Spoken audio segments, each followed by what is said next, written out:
Out in the wild, toothless tigers are prey to predators. That basic truth holds when it comes to geopolitics. The Biden-Harris administration refuses to recognize that the U.S. is dangerously losing its credibility, and that invites attacks and big wars.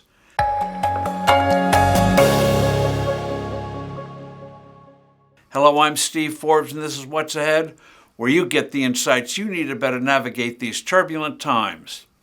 3 events are unfolding that portray a weak-willed and irresolute U.S.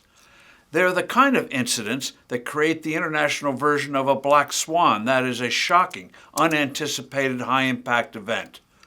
One cringeworthy episode is Washington's response to Venezuela's immensely unpopular dictator and communist Cuban puppet, Nicolas Maduro, blatantly stealing the country's recent presidential election. Maduro promised a fair contest last year in return for the U.S. easing crippling oil sanctions against his country's oil exports.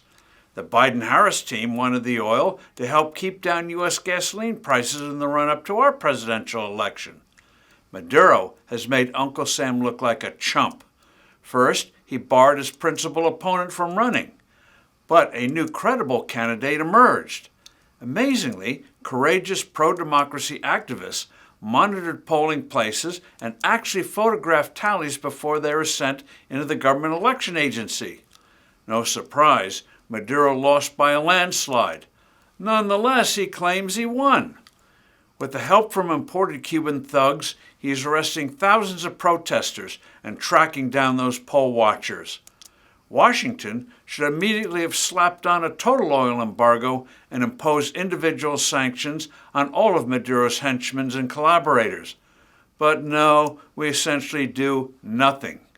A second ominous incident was the attack on a U.S. base in Iraq by an Iranian-supported militia group that wounded 5 soldiers and 2 military contractors. There had been 2 previous attacks there.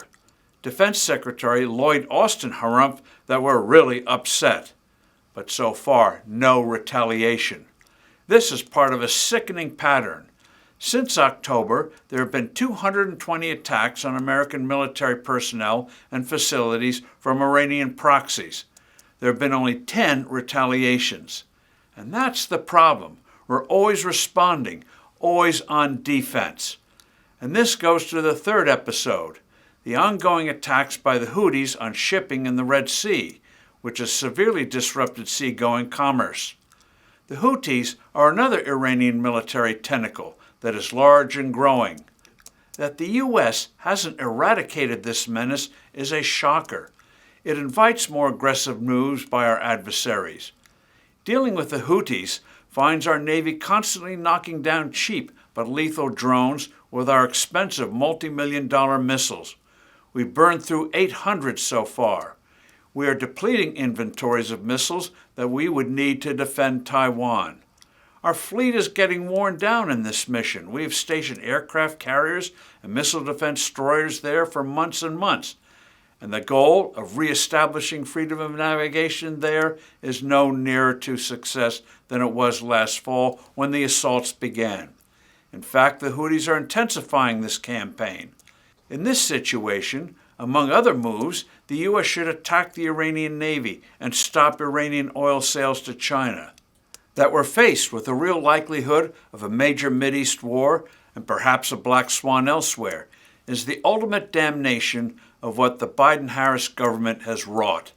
I'm Steve Forbes. Thanks for listening. Do send in your comments and suggestions. I look forward to being with you soon again.